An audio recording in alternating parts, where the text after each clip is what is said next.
ಕರ್ತರು ಒಗ್ಗಟ್ಟಾಗಿ ಕೆಲಸ ಮಾಡಿದರು, ಒಮ್ಮತದಿಂದ ಕೆಲಸ ಮಾಡಿದರು. ಹಾಗಾಗಿ ಒಂದು ಉತ್ತಮವಾದಂಥ ಫಲಿತಾಂಶ ಬಂತು. ಒಂದು ಅಭೂತಪೂರ್ವವಾದಂಥ ಅಂತರವನ್ನು ಕೂಡ ನಾವು ಕಾಪಾಡಿಕೊಂಡ್ವಿ.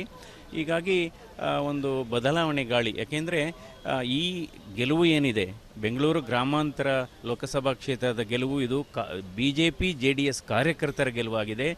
ಮತ್ತು ಇದು ಅದರಿಂದ ನಾನು ಈ ಸಂದರ್ಭದಲ್ಲಿ ನಮ್ಮ ಎಲ್ಲ BJP JDS ಕಾರ್ಯಕರ್ತರನ್ನು ಹಾಗೂ ಎಲ್ಲ ಮತದಾರರನ್ನು ನಾನು ಅಭಿನಂದಿಸ್ತೇನೆ. ಅವರಿಗೆ ಹೃದಯ ಸ್ಪರ್ಶಿ ಧನ್ಯವಾದಗಳನ್ನು ಹೇಳ್ತೇನೆ ಮತ್ತು ನಮಸ್ಕಾರಗಳನ್ನು ಮಾಡ್ತೇನೆ. ಬಹಳ ಪ್ರಮುಖವಾಗಿ ನಿನ್ನೆಯಷ್ಟೇ ಏನು NDA ಮೈತ್ರಿಕೂಟದ ಸಭೆ ಕೂಡ ನಡೆದಿದೆ. ಸನ್ಮಾನ್ಯ ಕುಮಾರಸ್ವಾಮಿ ಅವರು ಕೂಡ ಆ ಸಭೆಯಲ್ಲಿದ್ದರು.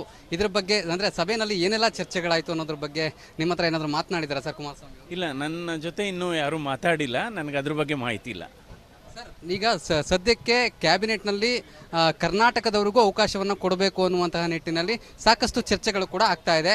ಅದರಲ್ಲಿ ಮಂಜುನಾಥ್ ಅವರ ಹೆಸರುಗಳು ಕೂಡ ಕೇಳಿ ಬರ್ತಾ ಇರ್ತಕ್ಕಂಥದ್ದು, ಹಾಗೆಯೇ ಕುಮಾರಸ್ವಾಮಿ ಅವರ ಹೆಸರು ಕೂಡ ಕೇಳಿ ಬರ್ತಾ ಇದೆ. ಸರ್, ಇದ್ರ ಬಗ್ಗೆ ಅಲ್ಲ, ನಾನು ಕೂಡ ಇದನ್ನು ಪತ್ರಿಕೆಗಳಲ್ಲಿ ಮತ್ತು ಇತರ ಮಾಧ್ಯಮಗಳಲ್ಲಿ ನೋಡಿದ್ದೇನೆ. ಬಟ್ ನನಗೆ ಯಾವುದೇ ಆದಂಥ ವೈಯಕ್ತಿಕವಾದಂಥ ಮಾಹಿತಿ ಇದ್ರ ಬಗ್ಗೆ ಇಲ್ಲ. ಸರ್, ಗೆಲುವಿನ ನಂತರದಲ್ಲಿ BJP ಹೈಕಮಾಂಡ್ ಜೊತೆ ಅಂದರೆ BJPಯ ವರಿಷ್ಠರ ಜೊತೆ ನಿಮ್ಮ ಗೆಲುವಿನ ನಂತರದಲ್ಲಿ ಏನಾದ್ರು ಮಾತನಾಡಿದ್ರೆ ಸರ್, ಚರ್ಚೆಗಳೇನಾದ್ರು ಆಗಿದೆ?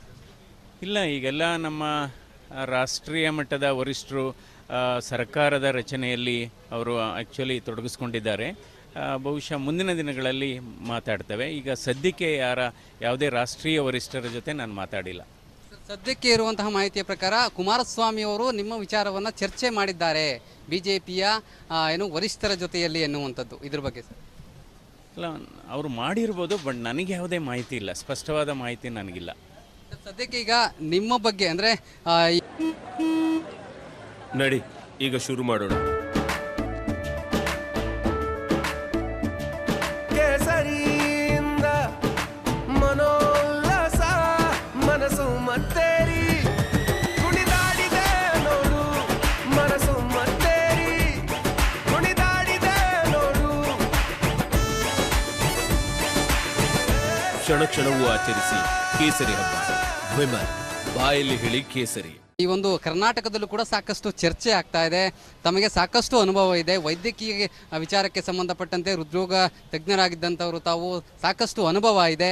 ಹಾಗಾಗಿ ಈ ಬಾರಿ ಆರೋಗ್ಯದ ವಿಚಾರವಾಗಿ ಆರೋಗ್ಯದ ಖಾತೆಯನ್ನು ಕೊಡುವಂಥ ನಿಟ್ಟಿನಲ್ಲಿ ಸಾಕಷ್ಟು ಚರ್ಚೆಗಳು ಕೂಡ ಆಗ್ತಾ ಇರತಕ್ಕಂಥದ್ದು. ಅದೇನಾಗಿದೆ, ನಾನು ಹೃದ್ರೋಗ ತಜ್ಞನಾಗಿ ಒಂದು ಇಡೀ ರಾಷ್ಟ್ರದ ಅತಿ ದೊಡ್ಡ ಹೃದ್ರೋಗ ಸಂಸ್ಥೆಯ ನಿರ್ದೇಶಕನಾಗಿ ಸುಮಾರು 18 ವರ್ಷ ನಾನು ಸೇವೆ ಸಲ್ಲಿಸಿ ಅದರಲ್ಲಿ ಒಂದು ಬದಲಾವಣೆಯನ್ನು ತಂದಂಥ ಒಂದು ಸಂಸ್ಥೆಯನ್ನು ಅಂತಾರಾಷ್ಟ್ರೀಯ ಮಟ್ಟಕ್ಕೆ ಬೆಳೆಸಿದಂಥ ಹಿನ್ನೆಲೆ ಇದೆ.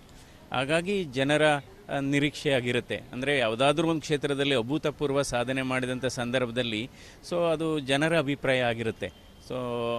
ಅವರಿಗೆ ಆರೋಗ್ಯ ಕ್ಷೇತ್ರದಲ್ಲಿ ಏನಾದರೂ ಜವಾಬ್ದಾರಿ ಕೊಟ್ಟರೆ ಜನರಿಗೆ ಮತ್ತು ದೇಶಕ್ಕೆ ಅನುಕೂಲ ಆಗ್ಬೋದು ಅಂತ ಜನಾಭಿಪ್ರಾಯ ಇರುತ್ತೆ. ಅದು ನೋಡಬೇಕು. ನಿಮ್ಮ ಅಭಿಲಾಷೆ ಏನು ಸರ್ ಇದ್ರ ಬಗ್ಗೆ? ಅಕಸ್ಮಾತ್ ಈಗ ಸದ್ಯಕ್ಕೆ ಸಾಕಷ್ಟು ಚರ್ಚೆಗಳು ನಡೆದು ನಿಮಗೆ ಕ್ಯಾಬಿನೆಟ್ ದರ್ಜೆಯಲ್ಲಿ ಅವಕಾಶವನ್ನು ಕೊಟ್ಟಂತಹ ಸಂದರ್ಭದಲ್ಲಿ ನೀವು ನಿಭಾಯಿಸ್ತೀನಿ ಅನ್ನುವಂತಹ ಒಂದು ನಿಮ್ಮ ವಿಚಾರ ಏನು ಸರ್? ಈಗಾಗಲೇ ಹೇಳಿದ್ನಲ್ಲ, ನನಗೆ ಈ ಕ್ಷೇತ್ರದಲ್ಲಿ ಸುಮಾರು 35 ವರ್ಷಗಳ ಅನುಭವ ಇದೆ ಮತ್ತು ನಮ್ಮ ಸಾಧನೆ ಎಲ್ಲರಿಗೂ ಗೊತ್ತಿದೆ. ಅದು ನೋಡೋಣ ಮುಂದಿನ ದಿನ ಹೇಗಾಗುತ್ತೆ ಅಂತ.